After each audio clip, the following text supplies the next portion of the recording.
స్ఫూర్తి చైతన్యం ఎప్పటికీ నిలిచే ఉంటాయి.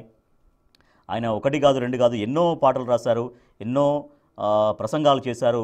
సో అవన్నీ తెలుగు వారందరినీ ఎప్పుడూ ఆకట్టుకుంటూనే ఉంటాయి, ఆ చైతన్యాన్ని ఆ స్ఫూర్తిని నింపుతూనే ఉంటాయి. సో ప్రధానంగా తెలంగాణ ఒక అధికార రాష్ట్ర గీతంగా ప్రకటించినటువంటి జయ జయ హే తెలంగాణ జననీ జయ కేతనం అనేది ఇటీవల కాంగ్రెస్ ప్రభుత్వం దాన్ని అధికారిక గేయంగా రాష్ట్ర గేయంగా ప్రకటించింది. సో అది తెలంగాణ ఉద్యమ సమయంలోనే ఆ పాట ఉంది. తెలంగాణ ఉద్యమ సమయంలో అందరినీ ఏకం చేసినటువంటి పాటలు కొన్నే ఉన్నాయి. ఆ కొన్నిలో జయ జయ హే తెలంగాణ జననీ జయ కేతనం పాట ఒకటైతే, తర్వాత జై బోలో తెలంగాణ సినిమాలో పాట కూడా. సో ఇవన్నీ జై బోలో తెలంగాణ అనేటువంటి పాట కూడా చాలా అద్భుతంగా అందరినీ ఆకట్టుకుంది. తెలంగాణ ఉద్యమంలో అందరినీ ప్రతి ఒక్కరిని మమేకం చేసే విధంగా ఇటువంటి పాటలు ఎన్నో స్ఫూర్తి నింపాయి. సో ఇవాళ అందశ్రీ కన్నుమూశారు, అస్తమించారు అని తెలియగానే యావత్ సాహితీ లోకం ఆయన అభిమానించేవాళ్ళు, విప్లవ గీతాలని చైతన్య గీతాలని అభిమానించేవాళ్ళు, అందశ్రీని ప్రేమించేవాళ్ళు ఒక్కసారిగా దిగ్భ్రాంతికి గురయ్యారు. ఇప్పుడిప్పుడే రియాలిటీలోకి వస్తున్నారు. ఎస్, అందశ్రీ చనిపోయారు, అందశ్రీ ఇక లేరు అనేటువంటి ఆ రియాలిటీలోకి వస్తున్నారు. దాన్ని ఇప్పుడిప్పుడే జీర్ణించుకుంటున్నారు. ఇక అందశ్రీతో వాళ్లకు ఉన్నటువంటి అనుబంధాన్ని, వ్యక్తిగత అనుబంధాన్ని అందరూ గుర్తు చేసుకుంటూ ఉన్నారు.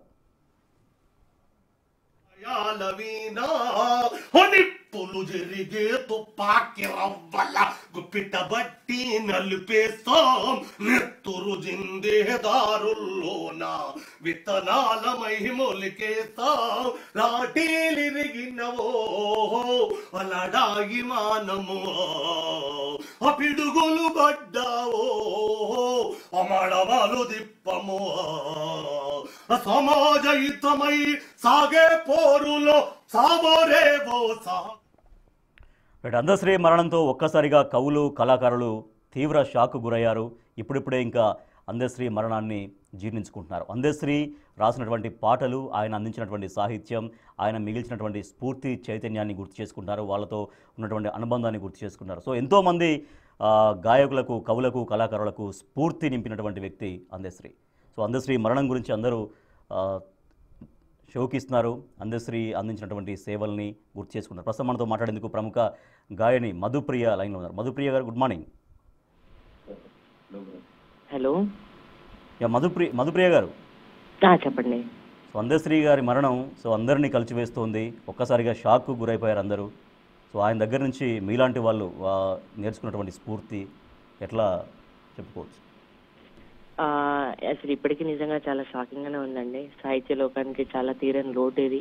తెలంగాణ ఉద్యమానికి, తెలంగాణ రాష్ట్రంలో ఎన్నో గొప్ప పాటలు అందించిన వ్యక్తి, అంత గొప్ప వ్యక్తి ఈరోజు లేకపోవడం నిజంగా బాధాకరం. ఇప్పటికి నమ్మలేకపోతున్నాం అసలు ఇది నిజమా కాదా, మేము వింటుంది నిజమా కాదా అనేటట్టు ఉంది. మాలాంటి వాళ్ళకి ఎంతో మందికి ఒక ఇన్స్పిరేషన్ గా ఉన్న వ్యక్తి, మాలాంటి వాళ్ళకి ఎంతో మందికి వ్యక్తిత్వం చాలా గొప్ప వ్యక్తిత్వం. ఏదన్నా మొహం మీద మాట్లాడేది, కడుపులో ఏది దాచుకోకుండా ఏదన్నా మొహం మీద మాట్లాడుతుంటాడు ఎప్పుడు చూసినా. సో ఎన్నో గొప్ప పాటలు అందించారు తెలంగాణ రాష్ట్రానికి, మాలాంటి గాయకులకి.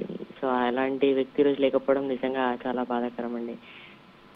రీసెంట్ కూడా నేను తెలంగాణ ఉద్యమంలో గద్దెరాజుతో, నేను జయరాజ్ అంకుల్, గోరెడ్డి వెంకన్న అంకుల్, అందరం అట్లనే అందశ్రీ అంకుల్తో కూడా చాలా చనువు ఉంటుండే, చాలా మాట్లాడుతుండే. నన్ను ఒక చిన్నపిల్లలాగా నా భుజం మీద చేసి నాతో మాట్లాడుతుండే. అట్లాంటి వ్యక్తి రోజు లేకపోవడం. రీసెంట్ కూడా నేను సుద్దాల హనుమంత్ గారి అవార్డు తీసుకోవడం జరిగింది. అవార్డు ఫంక్షన్ కూడా వచ్చి మాట్లాడడం జరిగిండే. సో చాలా అంటే ఆయన వయసుతో సంబంధం లేకుండా మాట్లాడుతుండే. ఒక చిన్నపిల్లలతో మాట్లాడితే ఎట్లా మాట్లాడుతుండే అట్లా మాట్లాడుతుండే. అంత గొప్ప పాటలు అందించిన వ్యక్తి రోజు లేకపోవడం నిజంగా బాధాకరం. ఆయన రాసిన పాటలలో నాకు బాగా ఇష్టమైన పాట అంటే ఒక్కొక్కరికి ఒక్కొక్క ఫేవరెట్ సాంగ్ ఉంటుంది. బట్ నాకు మాయమైపోతున్నాడమ్మా అనే పాట అంటే చాలా ఇష్టం. నిజంగా అందరూ అదే చెప్తున్నారు, ఎవరు మాట్లాడినా కూడా ఆ పాట గురించే మాట్లాడుతున్నారు. ఇంకోటి, తెలంగాణ ఉద్యమానికి అందించిన గొప్ప పాటలలో జయ జయ తెలంగాణ రాష్ట్రీయ గీతం అయినా కూడా జనజాతరలో మన గీతం అనే పాట, ఒకటే జననం ఒకటే మరణం అనేది ఎంతో మందిని ఒక పాట నడిపించింది అనడానికి ఉదాహరణ ఆ పాట.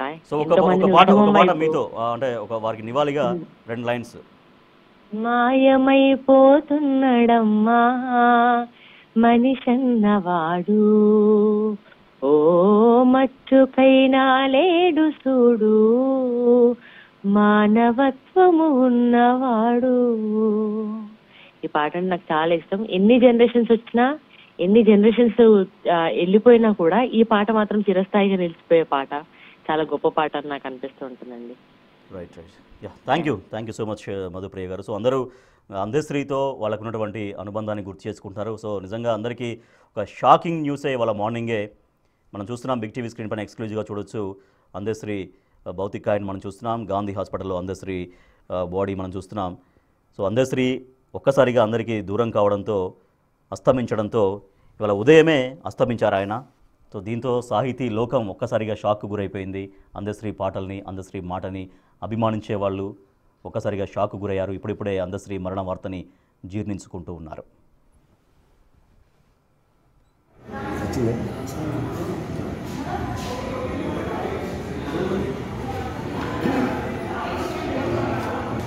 కొట్టండి.